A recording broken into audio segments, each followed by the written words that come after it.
Muy buenos días. Agradecer a Dios por un nuevo día que nos permite estar aquí presente para el pueblo dominicano y para el mundo.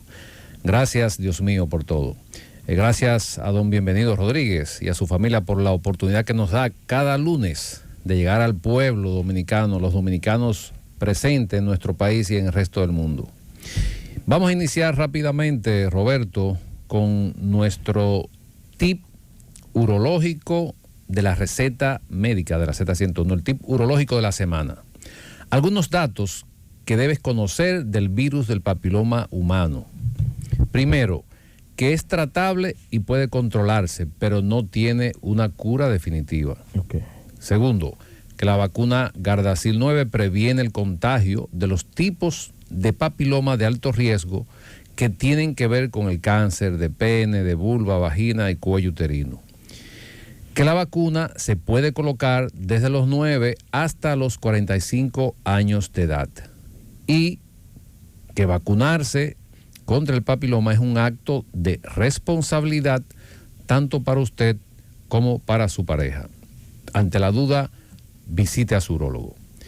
Y continuando, quiero hacer un comentario que ha estado de nuevo mencionándose en estos días en la prensa con relación a lo que es la pedofilia o la pederastra. Es una condición psiquiátrica, es una situación muy delicada y que están por hacer algunos cambios con relación a cuáles son las consecuencias de esto. Entonces, este es un enfermo, es un pervertido que tiene condiciones. Entonces, hay una discusión o propuesta, Roberto, en este caso, de estos pacientes, pues tratarlo con medicación para bloquear la producción hormonal. Hace unos años se estuvo hablando de esto. Yo en mi ignorancia del punto de vista jurídico, pienso que tenemos que ser pues realistas. Y cuando hablo de realista, Estados Unidos, que es la potencia del mundo, por ejemplo, solamente 10 estados tienen este tipo de, vamos a decir, de condena para este tipo de degenerados, para este tipo de enfermos.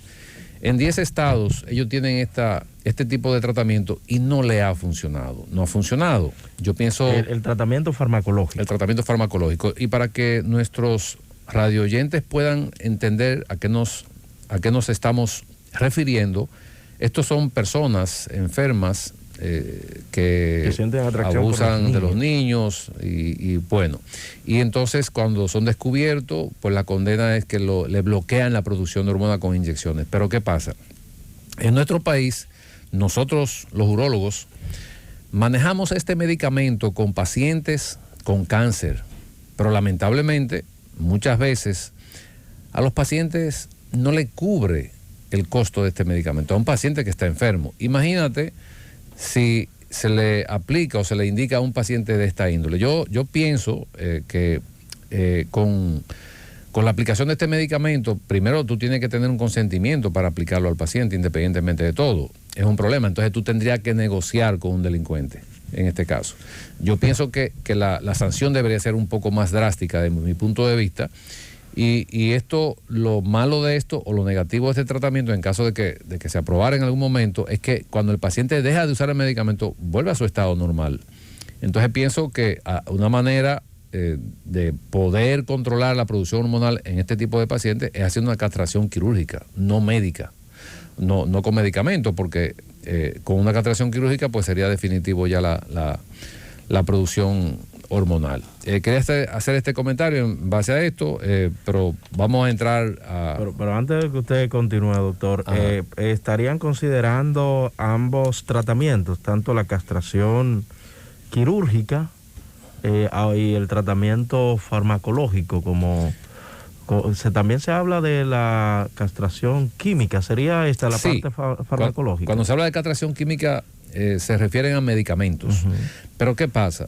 La mayoría de las personas que están opinando a favor de la castración química no tienen idea de cuál es el costo de este medicamento y cuál es el costo a nosotros, los que pagamos impuestos, cuál es el costo al Estado, donde hay otras necesidades prioritarias.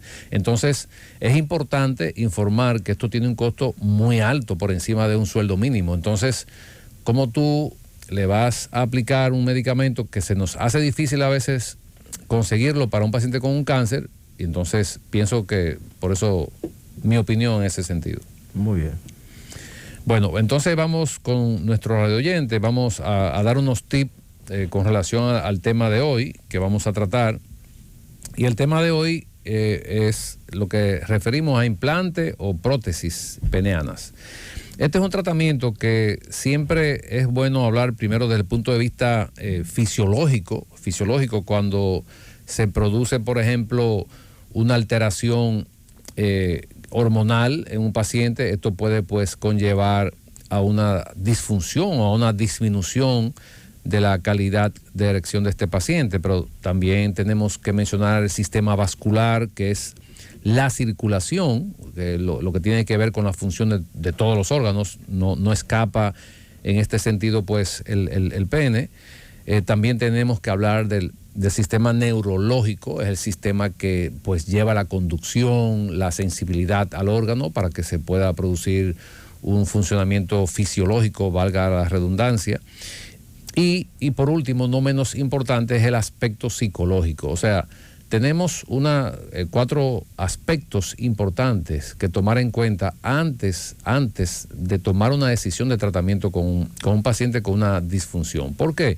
Porque el tema que nos ocupa en el día de hoy es un tratamiento ya cuando, vamos a decir, es el último tratamiento, es la última opción en este tipo de pacientes que ya se ha agotado, por ejemplo, un tratamiento medicamentoso, si ya tenemos un diagnóstico preciso, que es lo primero que tenemos que hacer.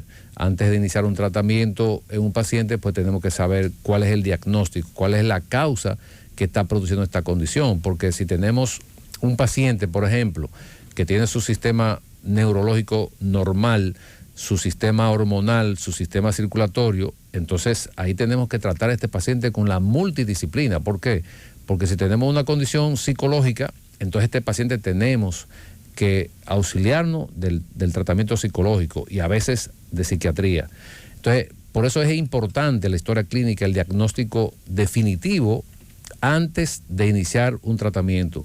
Pero suponiendo que ya tenemos el diagnóstico y empezamos a tratar a este paciente con una disfunción eréctil, por ejemplo con medicamentos, y el paciente no responde a esos medicamentos, entonces probablemente pasamos a inyecciones que se están usando, inyecciones intracavernosas. También se usa lo que son las ondas de shock, que es un sistema de ultrasonido, vamos a decirlo así para que se entienda mejor, que estimula la circulación del pene y mejora la circulación. Entonces, cuando el paciente ya no responde a ninguno de estos tratamientos que he mencionado, medicación, inyecciones, ondas de shock, entonces ya es un paciente que probablemente, digo probablemente porque necesitamos tener muchos aspectos de este paciente. Primero, que el paciente esté interesado y que califique. Cuando digo que califique, porque si es un paciente, por ejemplo, diabético, descontrolado, es un paciente que no se va a beneficiar de este tipo de tratamiento. O si es un paciente con algún trastorno del comportamiento psiquiátrico, probablemente tampoco es un paciente que se va a beneficiar de este tratamiento, o sea, del implante o de la prótesis de pene. Ahora, cuando es un paciente que ya hemos agotado toda esta información, entonces probablemente sí ya es un paciente que podría entonces optar por un tratamiento quirúrgico, que es una prótesis o un implante de pene. Las prótesis o los implantes de pene, lo que llamamos, o lo que se llama, vamos a decir, en la población la bombita, es un tratamiento, es un dispositivo que se clasifica, en lo que es maleable, hidráulico. ¿A qué me refiero con esto? Maleable es que normalmente se instala y ya queda instalado, pero mantiene una erección constante. No se manipula este tipo de sistema. Ahora, cuando es un sistema hidráulico, el sistema hidráulico, entonces, en este caso sí, ya el paciente, que es lo que llamamos la bombita, en este caso sí el paciente ya puede manipular en el momento que desea tener una erección, pues entonces lo que hace es que estimula un dispositivo que va colocado a nivel del escroto y entonces produce la erección en el momento que lo desee y produce la flacidez también en el momento que lo desee. O sea, estos son los datos así a grosso modo para que la población pues pueda entender, pueda hacer sus preguntas, sus inquietudes, cosas que no entiendan, pues pueden preguntar. Bueno, pues ahora vamos a una pausa y cuando regresemos estaremos con ustedes.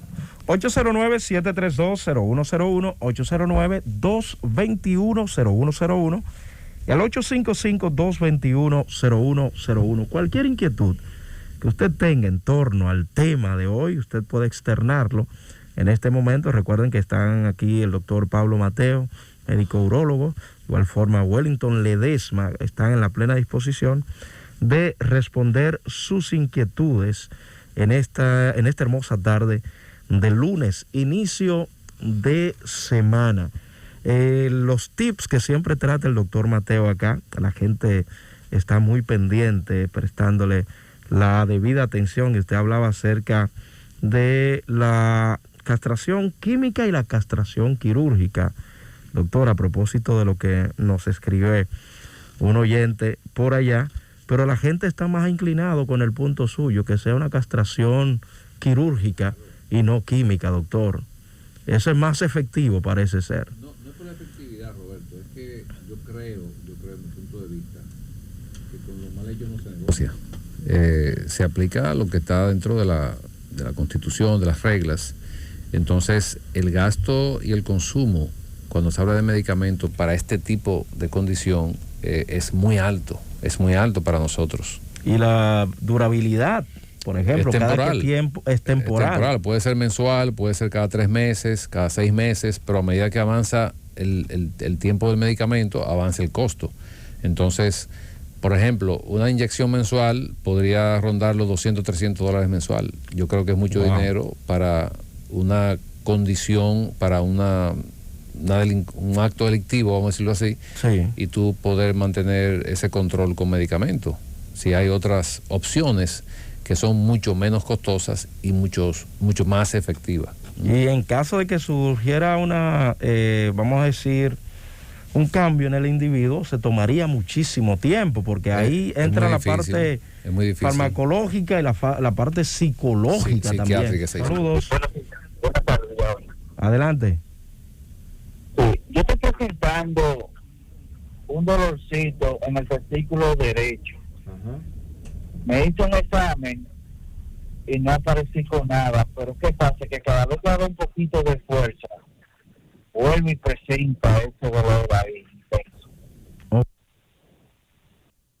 Exactamente, doctor, al oyente. Bueno, eso podría ser, si él relaciona una molestia en el testículo relacionado con esfuerzo, habría que investigar, aunque si investigaron los testículos y están normales, podría ser una debilidad de la pared y podría el señor estar cursando con una hernia inguinal. Lo ideal sería, en el caso de él, hacerle una sonografía de partes blandas, atención región inguinal, para entonces verificar esa parte. Es una probabilidad, pero habría que investigar esa parte. Buenas, receta médica. Buenas. Yo quiero hacer una pregunta. Yo tengo un niño que tiene 17 años. Él nació sin el pene. Él tiene la soga de peso. La tiene bien grande. Me ha operado 3 veces. Y no hay forma. El pene, si no le crece, lo quiere pequeñito. Repita la pregunta, mi señora. Repítala un poquito más despacio. Yo tengo un niño de 17 años. Él nació sin el pene. Él tiene las bolas. Lo han operado varias veces y tiene las bolas bien grandes, pero el pene sí no le crece. Entonces yo quisiera saber si aquí hay un sitio específico como yo puedo llevarlo, que me lo puedan operar, pero si eso no tiene solución. Ok. ¿Qué edad que tiene? 17 creo que. 17 o 7.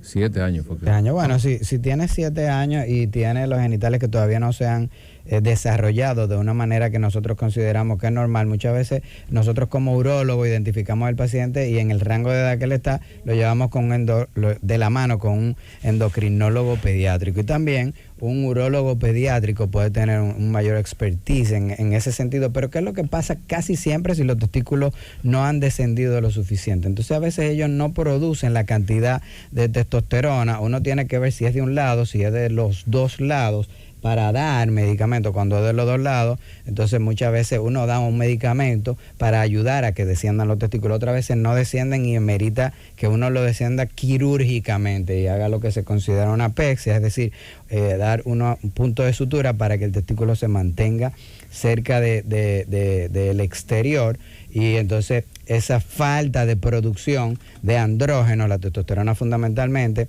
la pueda volver a ser o comenzar a ser como se considera normal. Y esto a veces en sí mismo ayuda que uno ayuda a que desarrolle el genital masculino, pero 7 años todavía es una edad muy prematura para nosotros decir que ya se desarrollaron o se alcanzó el desarrollo de los genitales externos. Sí, masculinos. Pero yo la sentí muy preocupada, esa señora. Entonces, ella comentó que que lo han operado 2 veces incluso. Es importante, si no se lo han hecho, hacerle perfil. A este paciente hay que investigarlo desde el punto de vista genético también, porque hay condiciones donde el paciente puede tener ambos genitales. Puede ser lo que se llama un pseudohermafroditismo, donde el paciente tiene genitales, pero a lo mejor es del sexo femenino y a veces uno cree que es del sexo masculino. Entonces, estos pacientes siempre hay que investigarlo profundamente y más yo presintiendo su preocupación cuando usted preguntó, es importante, si no se lo han hecho, hacerle estudios genéticos y saber si realmente estamos frente a un sexo masculino o a un sexo femenino. Regreso, continuamos en la receta médica de la Z. La receta médica de la Z.